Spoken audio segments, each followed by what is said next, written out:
Imagine walking into a room not knowing if tonight would bring joy, fear, or even pain. In the medieval world, for countless young women, the wedding night was a passage into an uncertain and often terrifying new life. A night whispered about in hushed tones, feared by brides, and rarely discussed openly. Marriage in medieval Europe was not just a union of hearts. It was a contract, an alliance, and often a transaction. Dowries, land, and political power dictated marriages as much as, if not more than, love. Young women, some as young as 12 or 13, were thrust into marriages with men much older, often strangers, carrying expectations that would shape the rest of their lives. Statistically, up to 15% of noble marriages involve girls under 15. For peasants, early marriage was a strategy for survival, a way to secure labor and resources. For many women, the wedding night was shrouded in fear.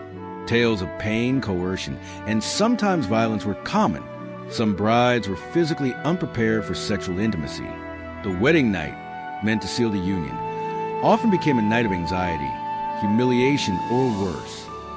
Medical manuals from the time advised brides on how to endure the night, reflecting a grim reality.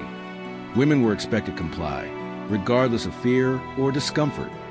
Society compounded this fear. A woman's virginity was prized, her ability to bear children scrutinized. Failure on the wedding night could bring shame not just upon her, but her entire family. Social pressure was relentless, and the consequences of disobedience or misfortune were severe. Some chronicles reveal the personal anguish of young brides. One noblewoman wrote, "I trembled as I entered his chamber, knowing my body was no longer my own, and the whispers of my family's expectations pressed upon me like chains." Peasant diaries, when they survived, tell of similar dread, an intimate, human terror that transcended class. While centuries have passed, the echoes of these fears remain. Understanding medieval women's experiences helps us grasp the evolution of consent, autonomy, and gender dynamics. The legacy of societal expectation and personal agency has shaped the lives of women throughout history, influencing even modern conversations about marriage, intimacy, and freedom. History is often told through battles, kings, and grand achievements, but it is also written in the hearts of the women who lived in fear, hope, and resilience. By remembering their stories, we honor not only their struggles, but their courage. The wedding night, once a symbol of dread, becomes a lens to understand bravery, endurance, and the human spirit. In medieval Europe, marriage was rarely a simple matter of love or personal choice. Unlike the modern idea of marrying for romance, weddings during this time were more like formal agreements, carefully calculated arrangements meant to secure wealth, power, and social standing. Families treated marriage almost as a contract, a binding deal between households rather than two individuals. For noble families, it could mean the difference between gaining a valuable ally or losing influence. For peasants, marriage often served practical purposes, like ensuring enough labor to run a household or securing land and resources for survival. Love, if it existed at all, was considered secondary to duty and obligation. The stakes of marriage were high. Among the nobility, the family name, property, and political influence were all on the line. A marriage could unite kingdoms, strengthen alliances, or settle feuds. Princes, dukes, and lords often arranged matches for their children with careful precision, weighing social status, wealth, and strategic advantage. A noble bride might be promised to a distant cousin or a foreign prince, sometimes years before she was even considered ready to wed. In some cases, negotiations for marriages began when the bride was a toddler, with her family discussing dowries, lands, and political leverage long before she could understand what her future would hold. For the common people, the situation was slightly different, but equally binding in its own way. Peasant families might arrange marriages to secure labor, form alliances with neighboring households, or protect property.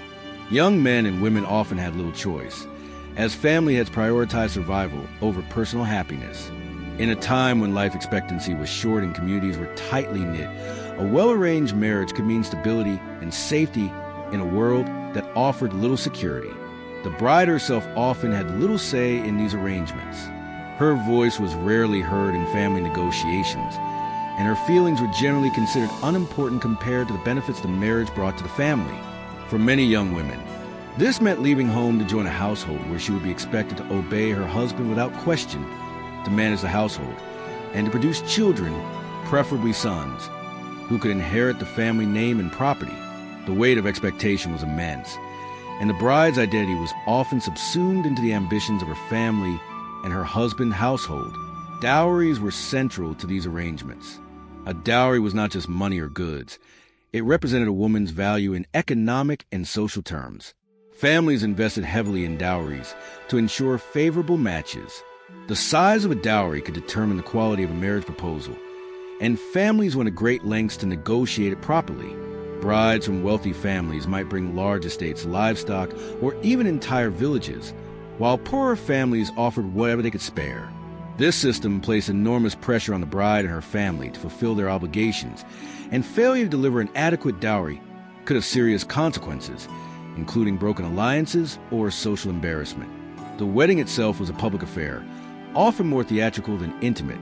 Ceremonies were elaborate, filled with rituals that reinforced social hierarchies and demonstrated the bride and groom's new roles within the community.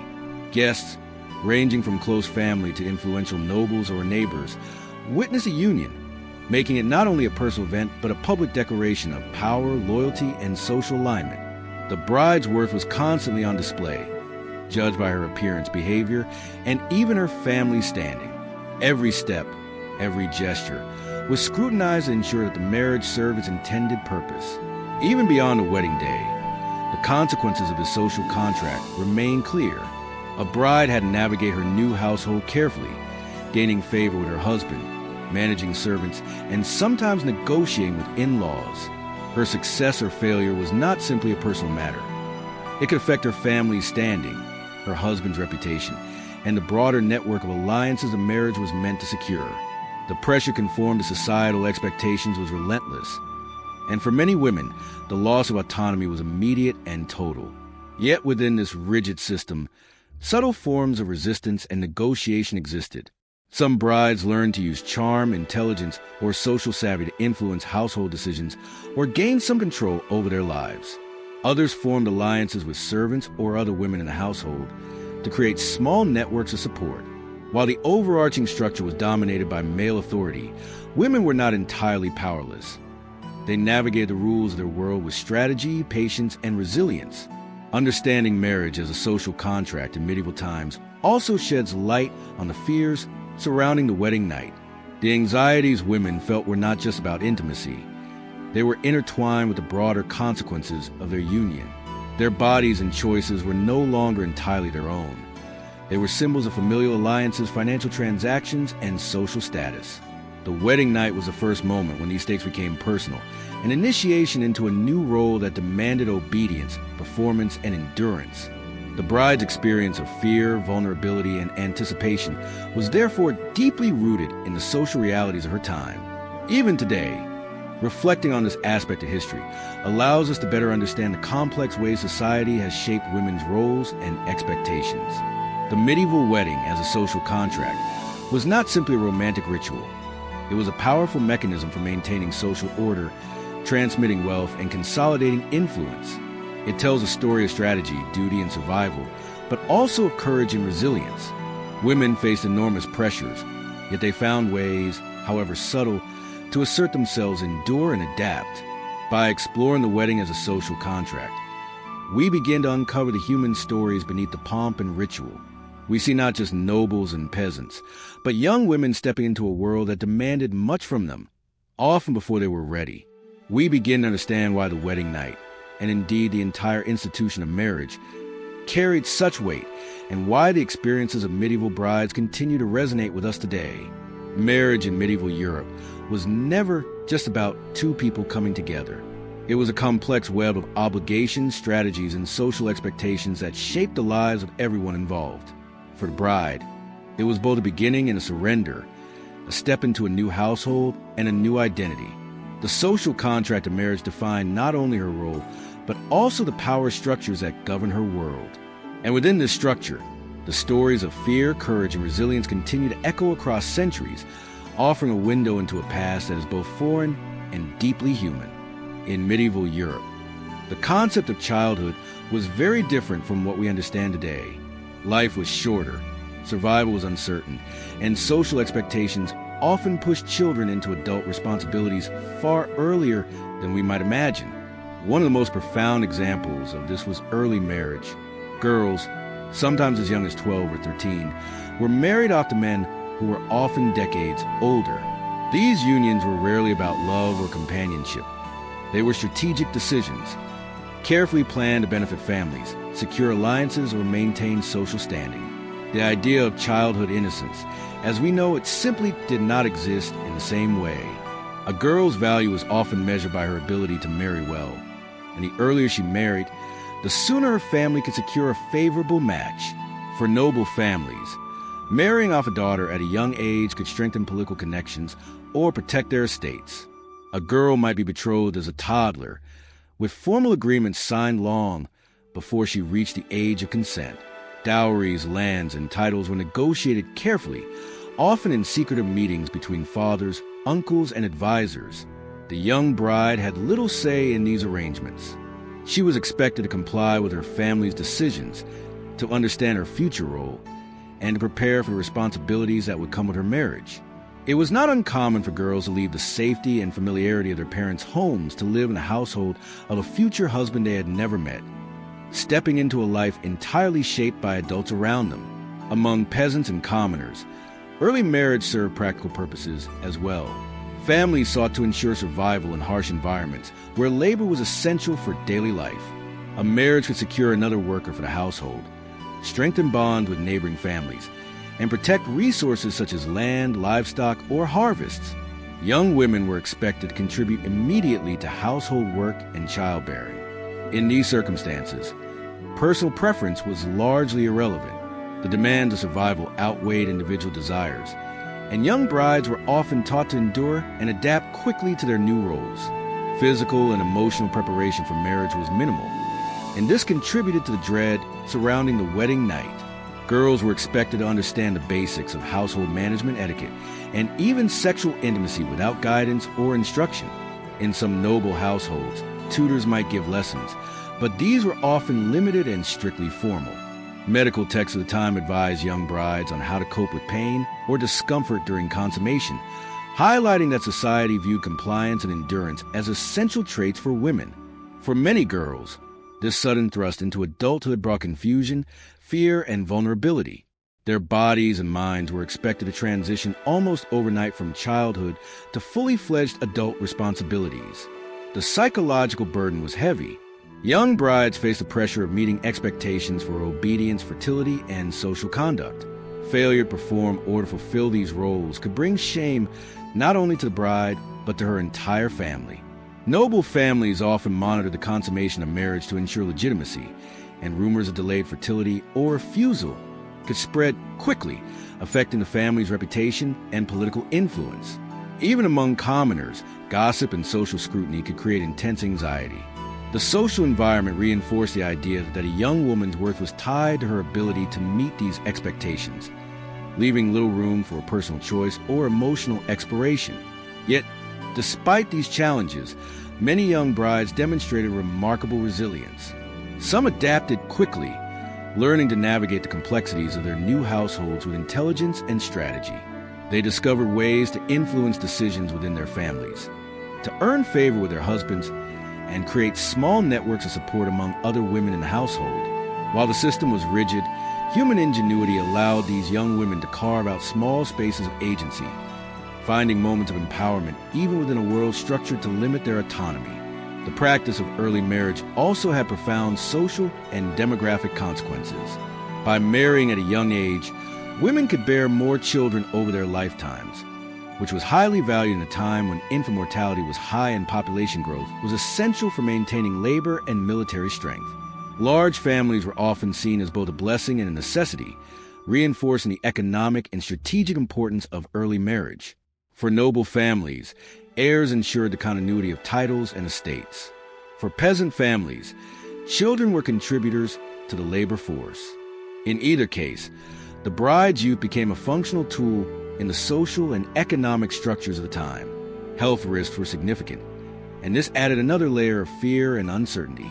Young bodies were not always fully developed, and pregnancy at an early age carried high dangers for both mother and child.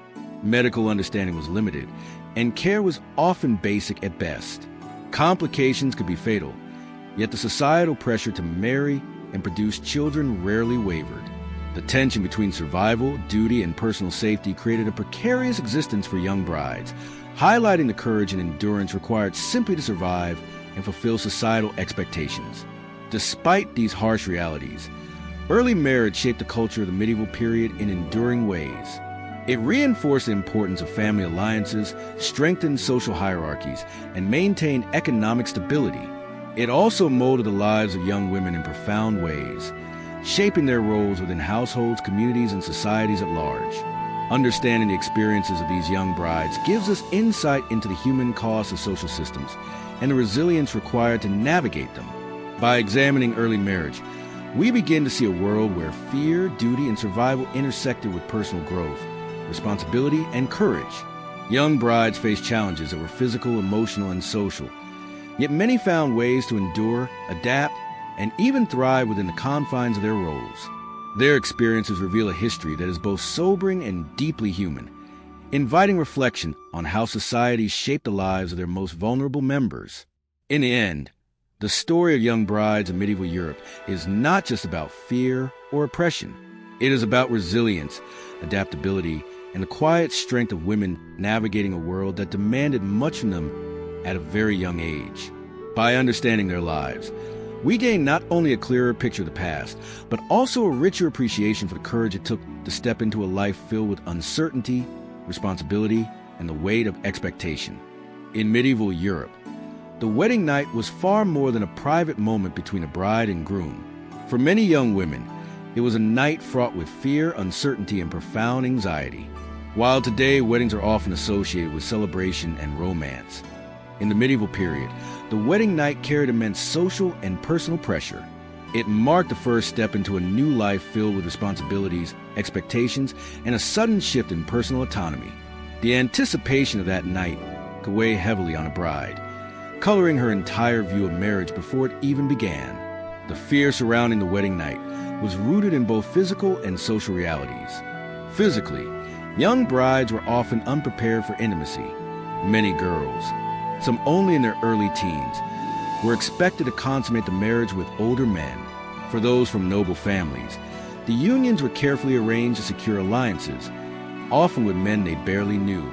The unfamiliarity, combined with the physical challenges of sexual intimacy at a young age, created an environment of natural apprehension. Pain, discomfort, and confusion were common, yet there were few avenues for guidance or reassurance. Medical texts and advice manuals existed, but they offered instructions in a clinical and detached manner, rarely addressing the emotional toll on the bride. Beyond the physical, the social implications of the wedding night amplified the anxiety. A woman's value in society was deeply tied to her ability to meet expectations set by her family and community. Virginity, obedience, and the potential to produce heirs were all measured against strict societal norms. Failure to meet these standards could lead to shame, gossip, or even more severe consequences. The bride was not only representing herself, but also her family's honor, and the pressure to perform correctly could be overwhelming. Every step, gesture, and reaction was potentially scrutinized, leaving little room for natural emotion or personal choice. The wedding night also represented a sudden transition from childhood or adolescence into a fully adult role. For many brides, this shift was abrupt and disorienting. They were leaving their familiar homes, families, and support networks to enter a new household, often under the authority of a husband and his family. The expectations were clear. She was to manage the household, obey her husband, and bear children. The realization that her personal agency was now constrained could intensify the fear and anxiety of that first night. Cultural narratives and societal advice often heightened these feelings. Women were warned of the importance of endurance and compliance. Some texts emphasize the need to remain composed, to withstand pain, and fulfill duties regardless of personal fear or discomfort. This guidance, while intended as preparation, could also instill dread. It painted the wedding night not as a shared experience of intimacy, but as a test of strength, obedience, and social conformity. Brides were expected to internalize these lessons and act accordingly, further increasing the emotional weight of the night. Even the environment of the bedroom contributed to the tension. In noble households, rooms were often prepared with elaborate displays of wealth banners and ceremonial objects, but these symbols could feel intimidating rather than comforting. Peasant homes offered fewer comforts, and the bride might face a modest, unfamiliar space with little privacy or warmth.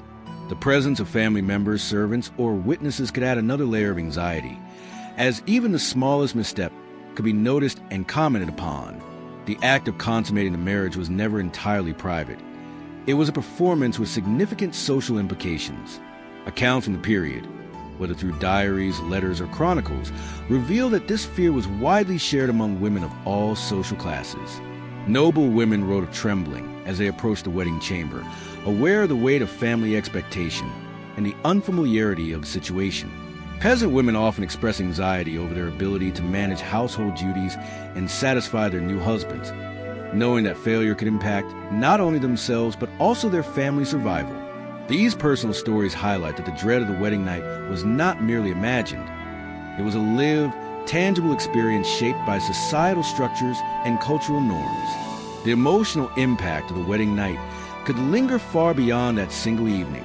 Anxiety, uncertainty, and fear often followed the bride into her new life. The pressure to conceive, manage household duties, and navigate complex family dynamics created ongoing stress. The first night was only the beginning of a series of challenges that would test the bride's resilience, adaptability, and patience. It was an initiation into adulthood, a moment when social expectations collided with personal vulnerability in a profound and lasting way. Yet, within this fear, there were moments of human resilience and agency. Some young women found ways to assert subtle control, using charm, intelligence, or careful negotiation to ease the challenges of the wedding night. Others formed supportive relationships with servants or other women in the household, creating networks that helped them navigate the pressures they faced. These acts, small but significant, demonstrate that even in a context of limited choice, medieval brides were not entirely powerless. They could adapt, endure, and find ways to protect themselves emotionally and socially. Understanding the fear and anxiety surrounding the wedding night offers a window into the lives of medieval women, revealing the complex interplay between societal expectation and personal experience. It shows that marriage was never simply a private matter. It was a public, social, and highly consequential event. The dread felt by young brides was grounded in tangible risks, expectations, and responsibilities, making the wedding night a pivotal moment in their lives. Reflecting on these experiences also encourages modern audiences to appreciate the courage required of these young women. Living in a society that demanded obedience, conformity, and endurance, they faced a reality that was often harsh and unforgiving. Their fear was not irrational. It was a response to a world that held high stakes for every action, word, and decision.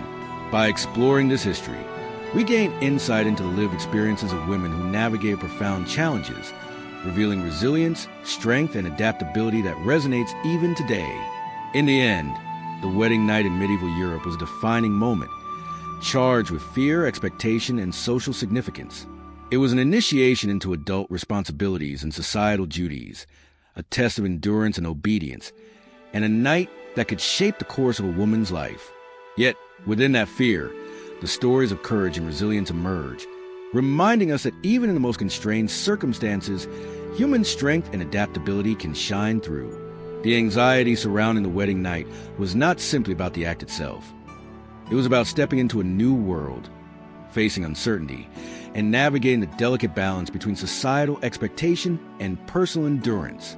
In the medieval world, young women preparing for marriage were often given advice that might seem strange or even shocking to modern eyes. This guidance was a mix of practical tips, cultural expectations, and beliefs deeply rooted in the medical understanding of the time.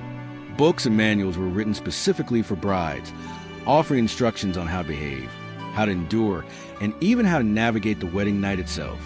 While these texts were meant to prepare women, they also reveal the immense pressure and control imposed by society, reflecting a world in which a bride's body and behavior were never entirely her own. Medical advice in medieval Europe was based on the humoral theory, the belief that the body contained four humors: blood, phlegm, yellow bile and black bile, that determine health, personality, and physical capacity. Physicians and midwives believe that the balance of these humors could influence a woman's ability to bear children, endure pain, or even maintain her beauty. Manuals suggested diets, herbal remedies, and bathing routines to prepare a bride's body for marriage. Some texts advise consuming specific foods thought to enhance fertility, strengthen the body, or regulate the menstrual cycle. Others recommended herbal potions intended to ease discomfort during sexual intimacy. While these practices were rooted in contemporary medical knowledge, they also placed additional expectations on young women, as they were responsible for maintaining not only their physical health, but also the perceived social and reproductive standards of the time. Beyond physical preparation, brides were given instructions on emotional and behavioral conduct. They were expected to remain composed and obedient, even in the face of fear, pain, or uncertainty. Manuals emphasized patience and endurance, reinforcing the idea that a woman's strength lay in her ability to comply with societal and marital expectations. Women were told how to manage anxiety, how to present themselves modestly, and how to interact with their husbands and in-laws. These lessons were not simply guidance.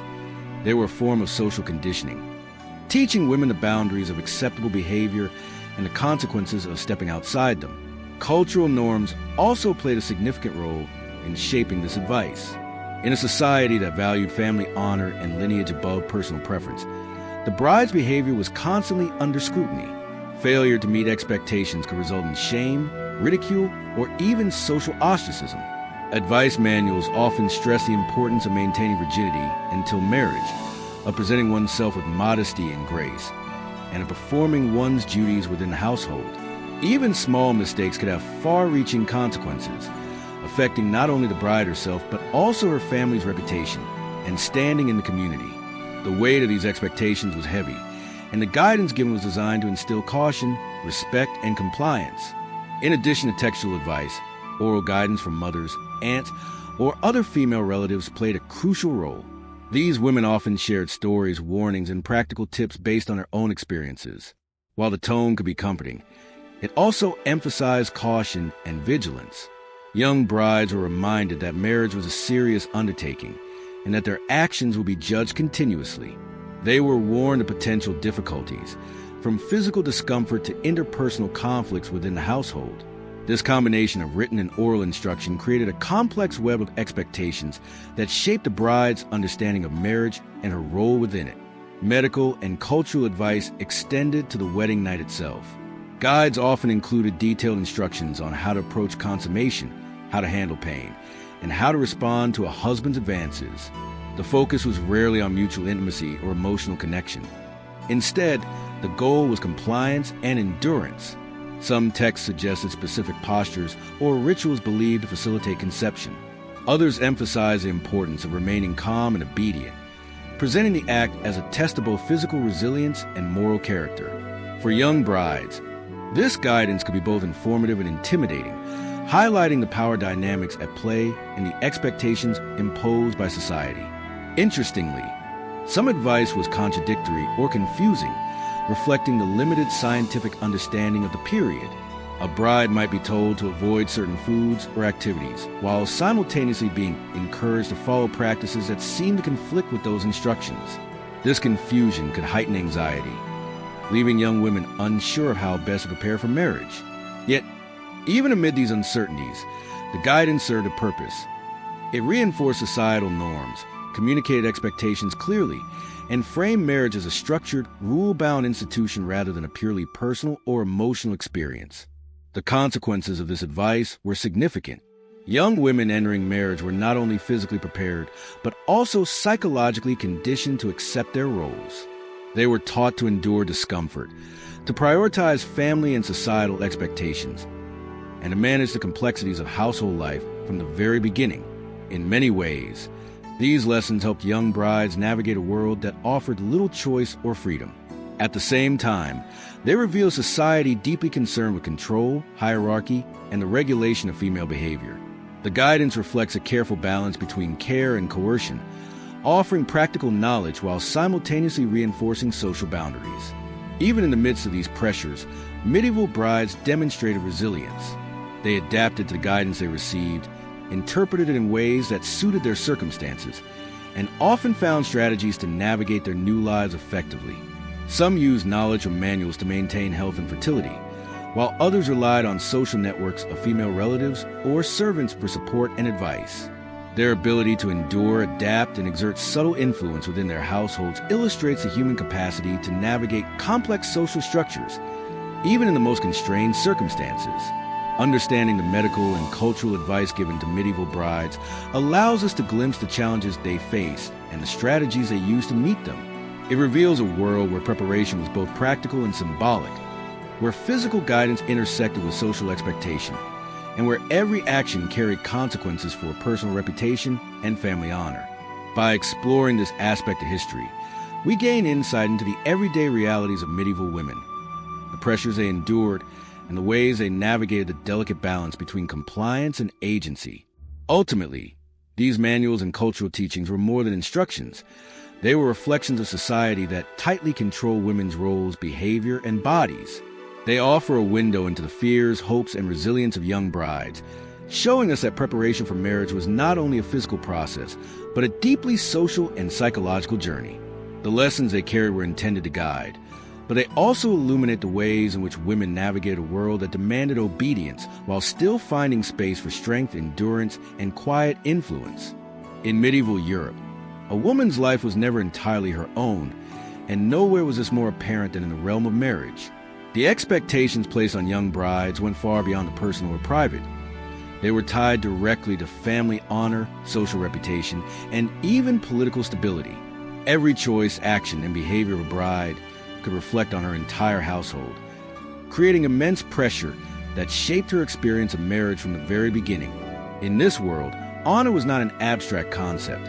It was a living, breathing standard that governed social interactions, measured personal worth, and dictated the consequences of perceived failures. The value of a young bride was often assessed in terms of her virginity, obedience, and potential for childbearing. A girl who failed to meet these expectations could bring shame to her family, ruin carefully arranged alliances, or even jeopardize the family's economic and social standing.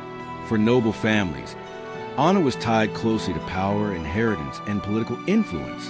A marriage was a public contract, and a bride's behavior on her wedding night and beyond was scrutinized by her husband, his family, and the wider community.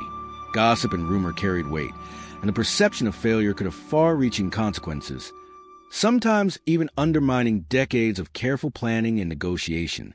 Among commoners and peasants, honor was equally significant, though it took different forms. Families lived in tightly knit communities where social bonds were essential for survival. A young bride's conduct could influence her family's reputation, affect relationships with neighbors, and impact opportunities for her siblings.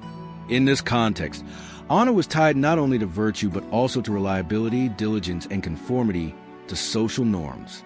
The success or failure of a marriage could ripple outward, affecting the household's economic stability, community standing, and long-term security.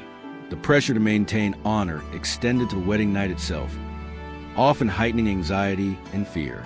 For many young women, the first night with a husband represented both an intimate and highly publicized test of character. Medieval society demanded that brides demonstrate modesty, obedience, and composure, even in moments of vulnerability. Failure to adhere to these expectations could lead to ridicule, gossip, or, in extreme cases, social ostracism. The wedding night was not simply a personal event. It was a demonstration of family honor, social responsibility, and adherence to the rules of the community. Medical and cultural advice reinforced these pressures. Manuals and guides for brides emphasized the importance of obedience, endurance, and proper conduct. Women were taught to tolerate discomfort, to maintain composure, and to prioritize social expectations over personal feelings. Even simple actions, such as how a bride entered the bedroom, how she responded to her husband, or how she handled her emotions, carried weight and meaning. These lessons were reminders that her conduct was inseparable from the reputation and honor of her family. The psychological burden was heavy, particularly for young brides who were still learning to navigate adulthood. The fear of failure, combined with the weight of societal expectation, created intense anxiety. Every decision, gesture, and word was measured against standards often defined by others. Yet, despite the pressure, many young women developed strategies to manage these expectations, using intelligence, charm, and diplomacy to navigate their new roles. Some cultivated alliances with household staff or female relatives to ease their transition, creating networks of support that allowed them to fulfill social expectations while maintaining a degree of personal agency. Honor also influenced marriage contracts and negotiations in ways that extended beyond a bride's immediate life. Families carefully considered the social standing, wealth, and reputation prospective husbands, recognizing that a bride's behavior could either strengthen or weaken these arrangements. Noble families invested heavily in securing suitable matches, understanding that a failure to maintain honor could disrupt alliances, reduce political influence, and affect future generations. Even among peasants, the reputation of the family shaped community interactions, economic opportunities, and social cohesion. Honor, therefore, was not a static concept. It was a dynamic force shaping decisions, actions, and relationships across generations. The consequences of failing to meet these standards could be severe. In some noble households, a bride who was perceived as disobedient or unable to produce heirs could be subjected to punishment, isolation, or even divorce. In peasant communities, social pressure and communal judgment could make a young bride's life extremely difficult, affecting her ability to function within the household and the wider community. These pressures reinforce the importance of adhering to societal norms, teaching women that their personal behavior was inseparable from family honor and social stability. Yet within these rigid expectations, moments of resilience and quiet rebellion emerged. Many young women found ways to assert themselves subtly, demonstrating intelligence, courage, and adaptability while still maintaining the appearance of obedience. They learned to navigate complex household hierarchies, manage relationships with in-laws, and influence their husbands through persuasion rather than confrontation. These acts, often invisible to the wider community, allowed women to retain some control over their lives, even in circumstances that limited personal freedom. Examining the role of societal pressure and honor provides a deeper understanding of the medieval world and the experiences of young brides. It shows that fear, anxiety, and vigilance were not merely personal feelings. They were responses to a social environment that demanded constant attention, compliance, and awareness of one's place within the family and community. Honor shaped behavior, dictated consequences, and created a framework within which women had to operate, often from a very young age. Understanding this aspect of medieval life also highlights the human capacity for resilience. Despite immense pressure, women adapted, endured, and found ways to influence their environment. Their stories reveal not only the challenges they faced, but also the courage and intelligence required to navigate a world that monitored every action and measured every gesture against a rigid set of societal expectations. By exploring these experiences, modern audiences gain insight into the complexity of medieval social structures, the high stakes of marriage, and the remarkable strength of women who live within these constraints. Ultimately, the interplay between societal pressure and honor demonstrates how deeply intertwined personal behavior and social expectation were in medieval Europe. The life of a young bride was not just a private journey. It was a public statement of family reputation, social order, and cultural norms. Yet, within these pressures, women found ways to endure, adapt, and assert subtle forms of influence, leaving a legacy of resilience and courage that continues to resonate across the centuries. When we look at the history of medieval marriages, numbers and manuals can tell us a lot, but the personal accounts and chronicles of time offer a window into the lived experiences of young brides, giving voice to the fears, hopes, and resilience that official records often overlook. Diaries, letters, legal documents, and anecdotal stories reveal that the wedding night and early married life were not abstract events. They were intensely personal, emotional, and sometimes even traumatic experiences. These sources allow us to step inside the shoes of medieval women and see the challenges they faced, the strategies they employed, and the quiet courage that defined their lives. Noble households often produced chronicles that recorded family events, including marriages, births, and deaths. These chronicles were not written for the bride's benefit, yet they occasionally capture moments of her fear, anxiety, or determination. For example, some records describe young noble women trembling as they approached their wedding night, aware that their actions would be scrutinized by not only their husbands, but by entire families and networks of power. These accounts show that even within the wealthiest and most influential circles, the emotional burden on the bride was immense. The expectations to comply, to endure, and perform could weigh heavily, illustrating the intersection between personal vulnerability and public duty. Letters provide an even more intimate perspective. In rare cases, young women wrote to their mothers, sisters, or female relatives, revealing their fears, doubts, and hopes about their marriages. These letters often express confusion and anxiety about the wedding night, concern about adapting to a new household, and the pressure to meet societal expectations. They also reveal resilience, as many young brides describe steps they were taking to prepare themselves, both physically and emotionally, for challenges ahead. Through these personal writings, we see that medieval women were not passive figures. They were thinking, planning, and striving to navigate a complex and often intimidating social world. Legal documents, such as marriage contracts and court cases, also shed light on the experiences of brides. Disputes over dowries, inheritance, or marital behavior sometimes provide clues about how young women were treated, what was expected of them, and how they responded to challenges. For instance, cases where a bride's family pursued legal action over a husband's mistreatment reveal that women had avenues, however limited, to defend their interests. These documents demonstrate that while societal expectations were rigid, medieval women could and did assert their rights, using the legal system and family networks to protect themselves and maintain some degree of agency. Chronicles from common households, although rarer, offer equally compelling insights. Oral traditions passed down through generations were sometimes recorded in village accounts or parish registers, describing the challenges faced by peasant women. These records highlight issues such as young brides being expected to immediately manage household chores, care for children, and contribute to labor-intensive work. The wedding night in this context was not only a personal milestone, but also the beginning of a life of practical responsibility, where failure to meet expectations could have immediate consequences for family survival.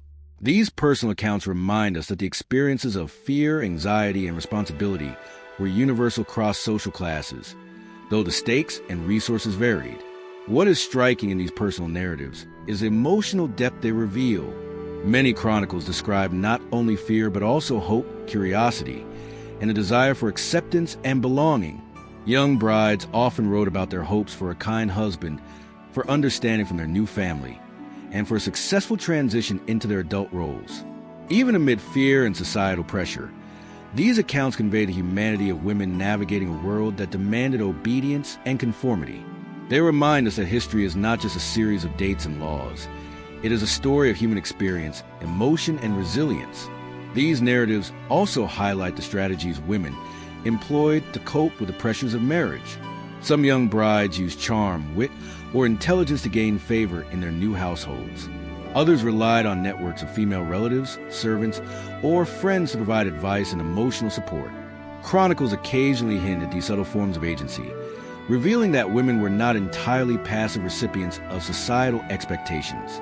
Even in highly structured and hierarchical settings, medieval brides found ways to negotiate influence and survive within their constrained circumstances.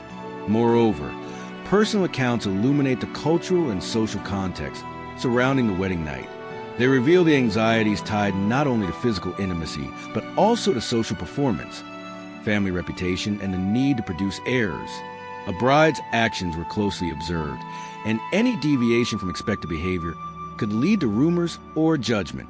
By examining these accounts, we gain a clearer understanding of the immense pressures young women faced and the constant negotiation required to maintain honor and social standing. Through these chronicles and personal narratives, we also see the diversity of experiences. Not every bride reacted the same way. Some were terrified, some were anxious, and others were surprisingly confident. Some found support and comfort, while others faced isolation.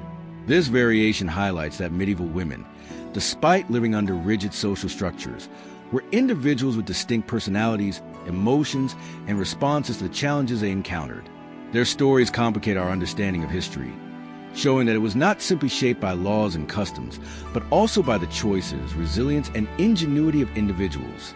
Ultimately, personal accounts and chronicles provide a deeply human dimension to the study of medieval marriage.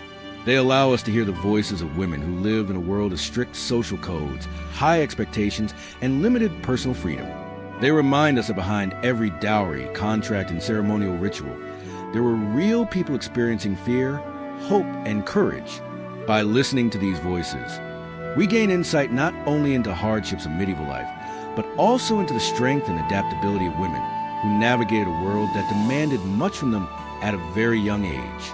These narratives, whether written in diaries, letters, or chronicled in court records, reveal a vivid picture of the personal realities behind societal norms. They show that fear and anxiety were not merely theoretical concerns. They were lived experiences that shaped behavior, decisions, and trajectory of young women's lives. Yet within these challenges, the accounts also reveal endurance, cleverness, and subtle influence, providing a window into the ways medieval women balanced personal survival with societal expectation. In the end, these personal stories remind us that history is not only about rules, laws, and social structures. It is about the human experiences that unfold within them. By exploring the chronicles and accounts of medieval brides, we uncover a world of emotion, courage, and resilience, offering perspective that is both educational and profoundly moving. These women faced challenges that tested every aspect of their lives, yet their stories endure, revealing strength and wisdom that resonate across centuries. In medieval Europe, religion was deeply interwoven with every aspect of daily life, and marriage was no exception. The wedding night was not simply a personal or private experience. It was surrounded by religious, moral, and sometimes superstitious expectations that shaped how young brides and grooms approached their first night together.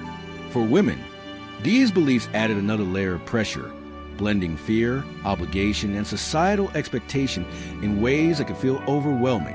Understanding the religious and superstitious framework of the time provides a window into why the wedding night was such a daunting and deeply significant moment for medieval brides.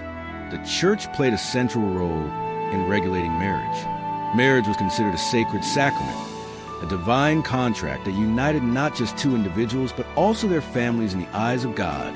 Clergy provided guidance, instruction, and oversight, often emphasizing that sexual relations within marriage were a duty and a moral obligation. The young bride was taught that consummating the marriage was not just a social expectation, but a religious one.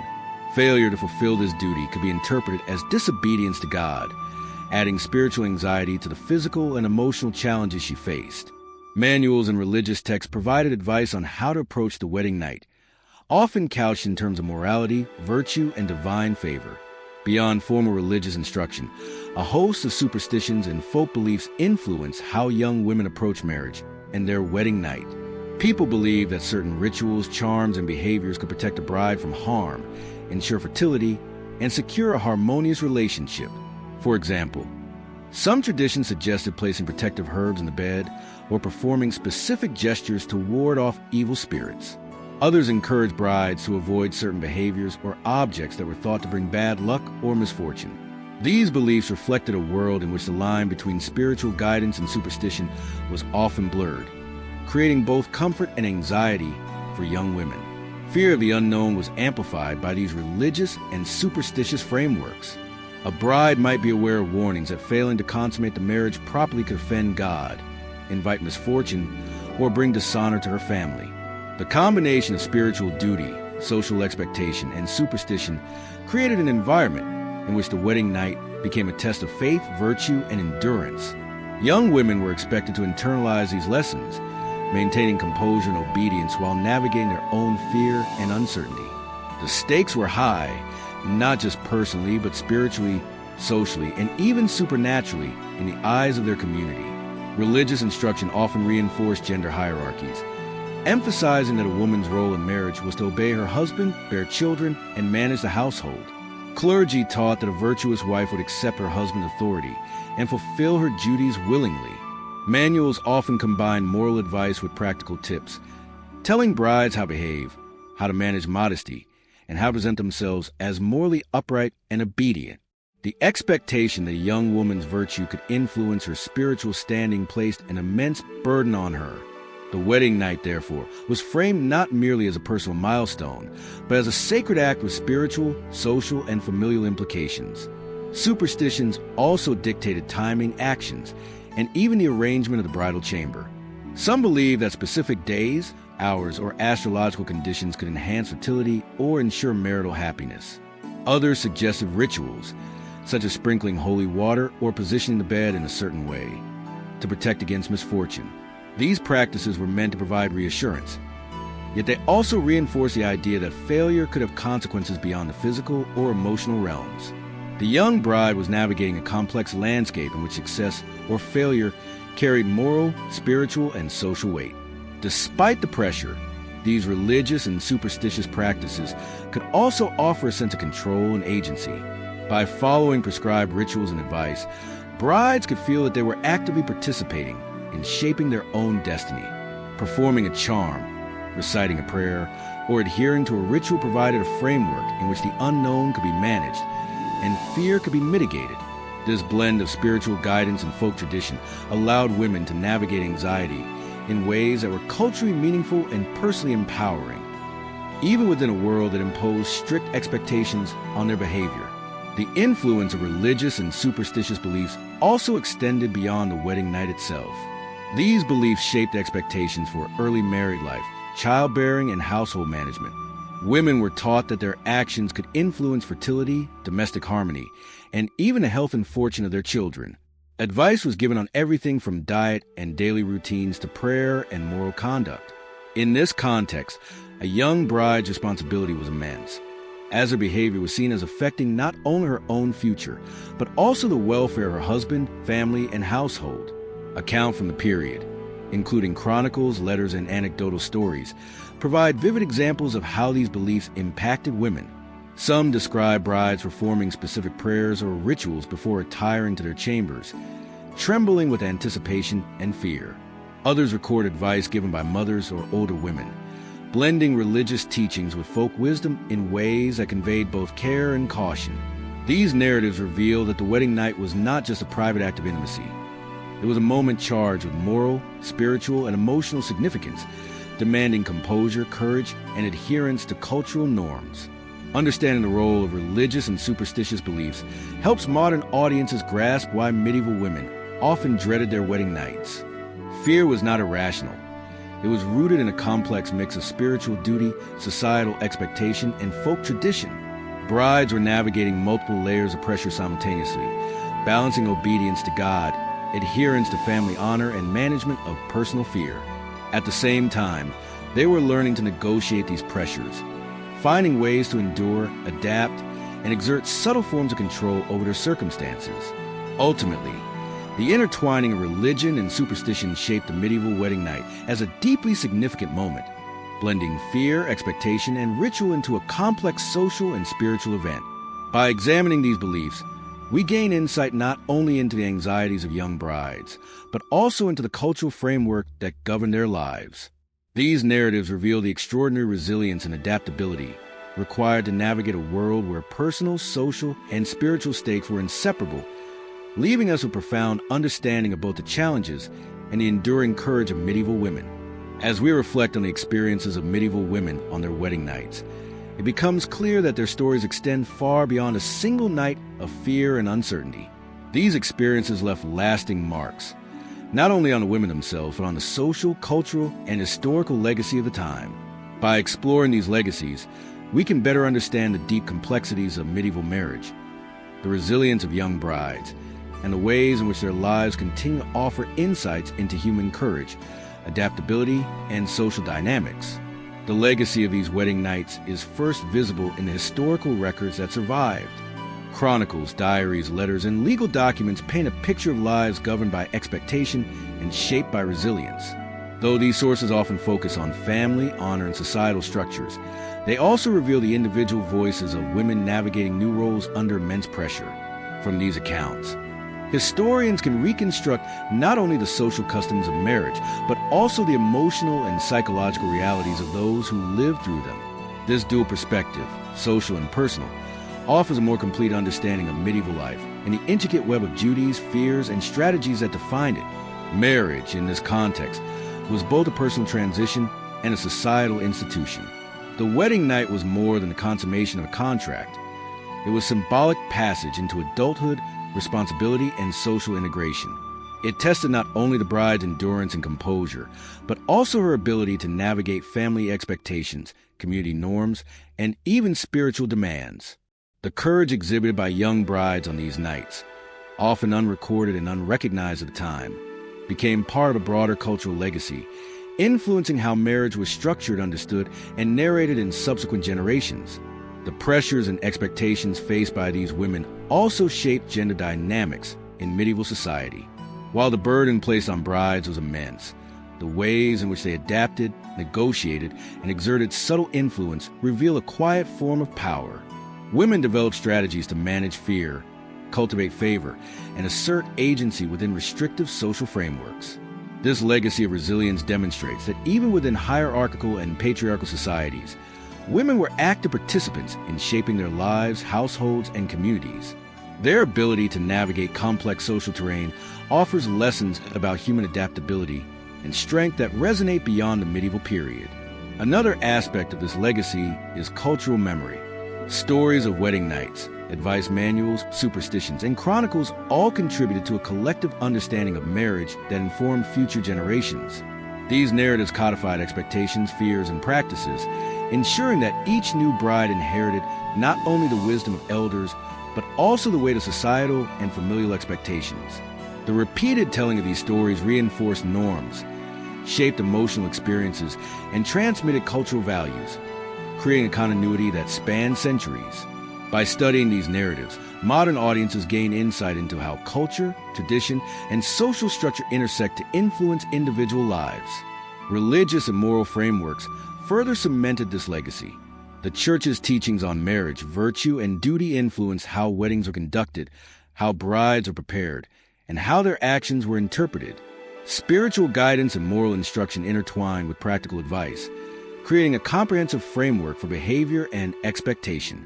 This integration of religion, social pressure, and personal conduct shaped not only the wedding night, but the trajectory of women's lives within marriage. It highlights how belief systems, whether spiritual or cultural, can leave enduring imprints on both individual behavior and societal norms. Equally significant is the legacy of resilience and human adaptability that emerges from these narratives. While the wedding night could be a moment of fear, confusion, and anxiety, it was also an opportunity for young women to demonstrate courage, intelligence, and agency. Many learned to negotiate household dynamics, cultivate alliances, and navigate the expectations placed upon them. They developed coping strategies and networks of support, proving that even in highly constrained circumstances, individuals can exercise subtle forms of influence and maintain dignity. This legacy of adaptability provides a timeless lesson about the capacity of humans to endure and thrive even under pressure. The stories of these women also serve as a mirror for modern audiences, encouraging reflection on the universality of fear, anticipation, and social expectation in life transitions. While the specific circumstances of medieval wedding nights are unique, the emotions, anxiety, courage, hope, and resilience are universal. Understanding how women of the past navigated these challenges fosters empathy and provides perspective on the enduring complexities of human relationships, societal norms, and personal growth. It reminds us that history is not only about events and dates, but about lived experiences that shape human understanding across generations. Moreover, the legacy of medieval wedding nights challenges simplistic narratives about historical gender roles. While women were constrained by social, familial, and religious expectations, their responses reveal creativity, strategy, and endurance. They found ways to assert influence, protect their well-being, and navigate a world designed to limit choice. This nuanced view encourages a more sophisticated understanding of history, one that acknowledges both the constraints placed upon women and their remarkable capacity to adapt and persist. Finally, the reflection on this legacy underscores the importance of recording and listening to human experiences. Diaries, letters, chronicles, and oral histories preserve not only the events themselves, but also the emotions, strategies, and perspectives of those who lived them. These records allow us to reconstruct the complex realities of medieval life and to honor the resilience of women whose stories might otherwise have been lost. By examining these narratives, we gain a richer, more human understanding of history, connecting past and present through shared experiences of courage, fear, and adaptation. In the end, the legacy of medieval wedding nights is profound. It encompasses social expectation, religious guidance, cultural memory, personal resilience, and human adaptability. It reminds us that even in periods of strict social hierarchy and intense pressure, individuals exercise agency, endurance, and influence. By reflecting on these experiences, we honor the courage of young brides, gain insight into societal frameworks that shape their lives, and find lessons about human strength and perseverance that continue to resonate today. History, in this sense, is not a distant story. It is a living narrative of resilience, strategy, and the enduring complexity of human experience. As the candlelight flickers and the echoes of centuries past linger in the stone halls of castles and cottages, one truth becomes undeniable. The wedding night in medieval Europe was far more than a private moment. It was a test, a rite, and a mirror reflecting the weight of society itself. For the young women who stepped into marriage, fear, anticipation, and duty were intertwined, shaping their bodies, minds, and futures in ways both visible and unseen. These women navigated worlds where family honor, religious expectation, superstition, and cultural norms converged, creating a landscape of immense pressure. Every gesture, every whispered word, every heartbeat was measured against a society that demanded perfection while offering little choice. Yet, amid the fear and uncertainty, there was resilience, there was ingenuity, there was courage. These women endured, adapted, and found ways to assert themselves, quietly rewriting the rules of their own lives within the confines of expectation. They learned to negotiate, to endure, and sometimes even influence the very households that constrained them. Their strength was subtle, their victories often invisible, but their impact resonates across time, teaching us that human courage is not always loud or obvious. It is often measured in endurance, perseverance, and the quiet assertion of agency against overwhelming odds. As we close this chapter of history, we are reminded that the wedding night was more than an act. It was a journey. It was a reflection of society, a test of resilience, and a crucible in which young women forged strength that would sustain them for a lifetime. The echoes of their experiences remind us to look closer, to question assumptions, and to honor the courage that often goes unnoticed. Their stories compel us to remember. History is not only about kings, battles, or decrees. It is about the human spirit, enduring and resilient, even in the most challenging of circumstances. And in that spirit, we find lessons that transcend centuries, speaking to the heart of what it means to survive, to adapt, and to endure.